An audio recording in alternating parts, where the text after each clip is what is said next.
بسم اللہ الرحمن الرحیم۔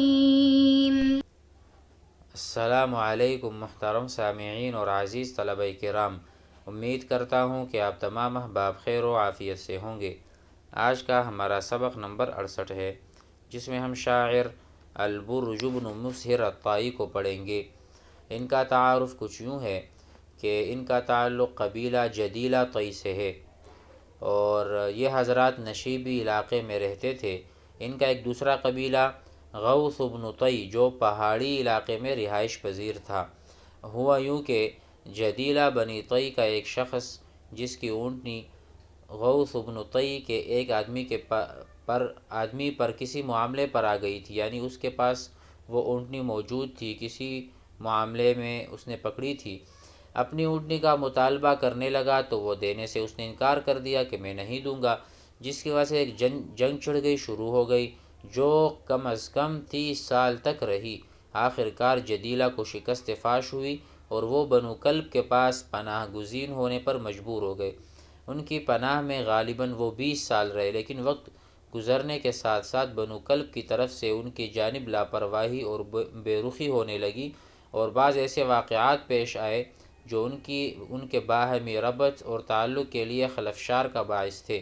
شاعر انہی کی طرف اشارہ کر کے کہہ رہا ہے۔ اب شاعر کا تعلق تو جدیلہ طئی سے ہے، جن کو شکست ہوئی تھی اور جو پناہ گزین تھے۔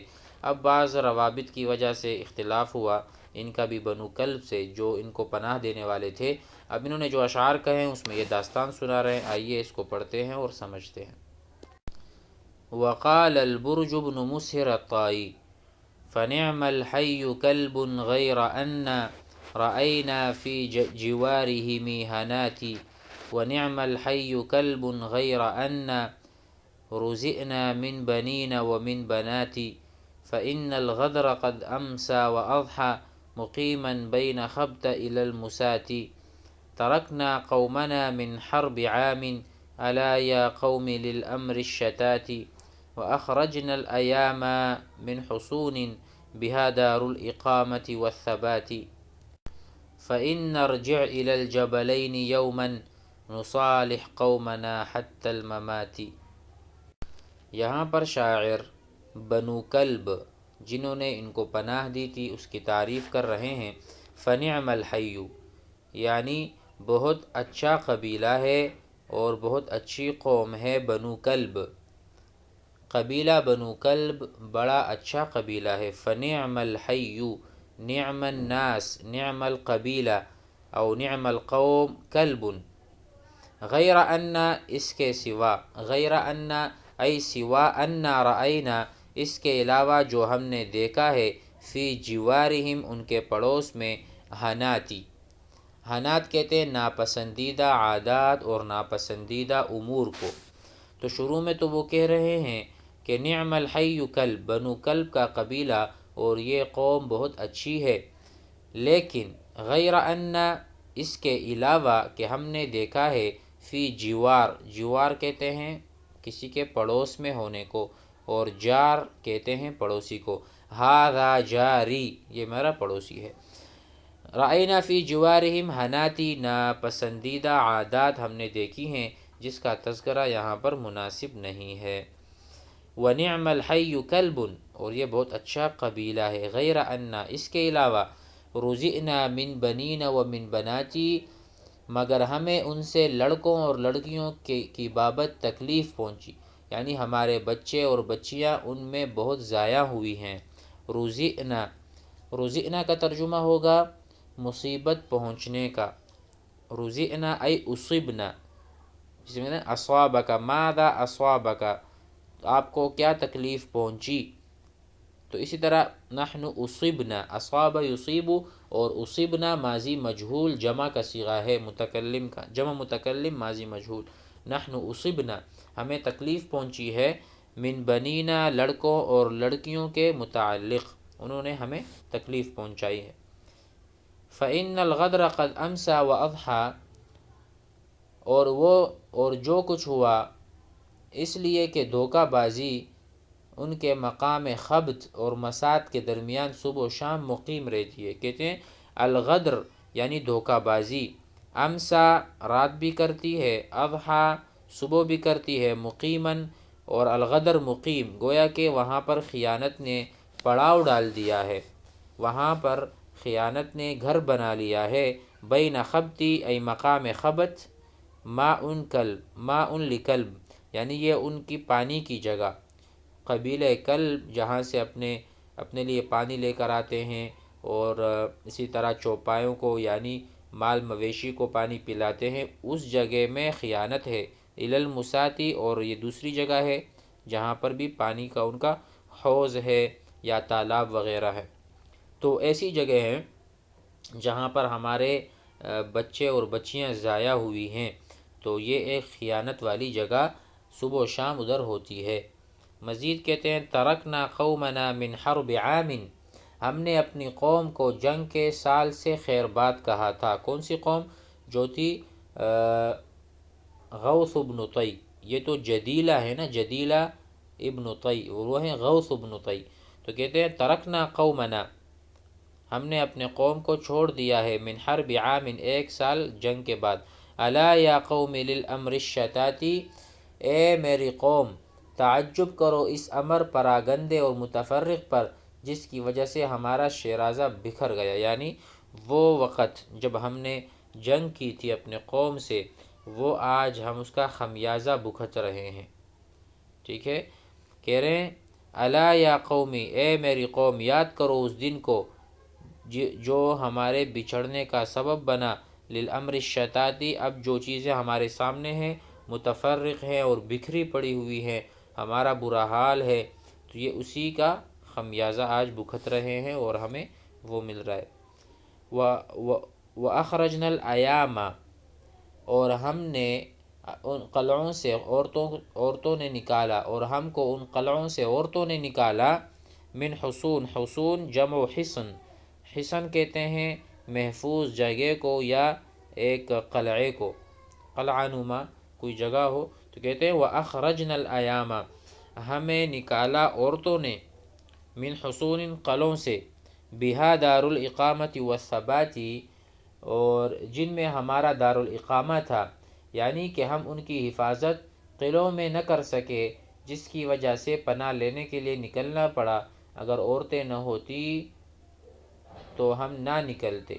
تو کہتے ہیں وہ عورتیں جن کے شوہر نہ ہو، وہ مرد جن کی بیویاں نہ ہو، تو اس کو ایامہ کہتے ہیں۔ الاییم، الاییم یعنی وہ عورت جس کا شوہر نہیں، اسی طرح آدمی بھی۔ تو یہ سارے جب ہمارے پاس تھے تو ہم مجبور تھے کہ ہم کسی کی پناہ میں آ جاتے، تو ہم پناہ میں تو آئے تھے، لیکن ہمارے ان قلعوں سے نکلنا انہی ایامہ کی وجہ سے تھا۔ ایامہ کون ہے؟ بیوہ عورتیں اور اسی طرح مرد بھی۔ اور آخری شعر ہے فَإِن نَرْجِعْ إِلَى الْجَبَلَيْنِ يَوْمًا، چنانچہ اگر ہم دو پہاڑوں یعنی آجا و سلمہ کے جانب لوٹیں، جو آگے آ رہا ہے۔ الجبلین سے مراد دو پہاڑ ہیں جہاں یہ رہتے تھے، جس کا نام ہے آجا و سلمہ کی جانب اگر ہم لوٹیں، نرجع اگر ہم لوٹیں گے، الی الجبلین دو پہاڑوں کے بیچ، یومن کسی دن، نصالح قومنا حتی الممات تو ہم اپنی قوم سے مرتے دم تک کی صلح رکھیں گے، صلح کریں گے، یعنی کبھی لڑائی کا نام ہی نہ لیں گے کہ لڑائی کا مزہ ہم نے چھک لیا، آج ہمارا کیا حشر ہے، اوروں کے ہاں ہم بیٹھے ہوئے ہیں بے کس، اور کوئی ہمارا ہمدرد خیر خواہ نہیں ہے، تو اسی لیے اگر ہم دوبارہ وہاں گئے، نصالح تو ہم صلح کریں گے، صالح یصالح قومنا اپنی قوم کے ساتھ، موت تک کبھی نہیں لڑیں گے۔ مزید پڑھتے ہیں وقال موسیٰ بن جابر الحنفی لا اشتہی یا قوم الا کارہا باب الامیر ولا دفاع الحاجب ومن الرجال اسنة مذروبة ومزندون حضورهم كالغائب منهم ليوث لا ترام وبعضهم مما قمشت وضم حبل الحاطب۔ موسیٰ ابن جابر الحنفی کہتے ہیں لا اشتہی، کہتے ہیں کہ مجھے پسند نہیں ہے، یا قوم اے میری قوم، لا اشتہی لا احب میں محبت نہیں کرتا یا مجھے پسند نہیں ہے، یا قوم اے قوم الا کارہن باب الامیر مگر ناپسند ہے مجھے کسی امیر کا دروازہ.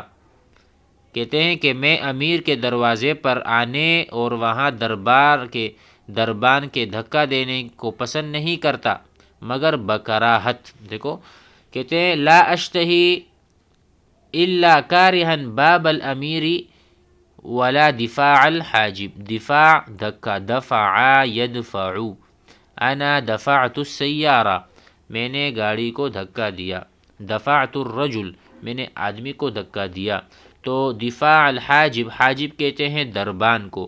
تو نہ میں دربان کا دھکا پسند کرتا ہوں اور نہ میں کسی امیر کے دروازے پر جانا پسند کرتا ہوں، مجھے کوئی پسند نہیں ہے مگر کارہن.